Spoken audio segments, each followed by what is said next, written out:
Prime ન્યૂઝમાં આપનું સ્વાગત છે। આણંદ બન્યું તિરંગામય, દેશભક્તિને રંગે રંગાયા નગરજનો। આણંદ જિલ્લામાં રાષ્ટ્રીય સ્વતંત્રતા પર્વની ઉજવણી અંતર્ગત તિરંગા યાત્રાનું આયોજન કરવામાં આવ્યું। હર ઘર તિરંગા, હર ઘર સ્વચ્છતા અને સ્વતંत्रता का उत्सव स्वच्छता के संग थीम સાથે યાત્રાની શરૂઆત થઈ। શહેરના ટાઉન હોલથી શરૂ થયેલી યાત્રામાં જિલ્લા કલેક્ટર પ્રવીણ ચૌધરી, જિલ્લા વિકાસ અધિકારી દેવાહુતી અને જિલ્લા પોલીસ અધિક્ષક જીજી જસાણી જોડા, એનસીસી, હોમગાર્ડ અને ટીઆરબી જવાનોએ પણ યાત્રામાં ભાગ લીધો। યાત્રામાં સરકારી અધિકારીઓ, કર્મચારીઓ અને જિલ્લાના પદાધિકારીઓની સાથે ભાજપના આગેવાનો, કાર્યકરો પણ જોડાયા। શાળા કોલેજના વિદ્યાર્થીઓ અને નગરજનો સહિત કુલ 5000થી વધુ લોકોએ યાત્રામાં ભાગ લીધો। યાત્રા એપીસી સર્કલ અને ભાઈકાકા સ્ટેચ્યુ થઈને વિદ્યાનગર સ્થિત શહીદ ચોક સુધી પહોંચી।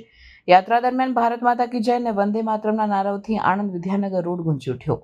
શહીદ ચોક ખાતે યાત્રાનું સમાપન થયું।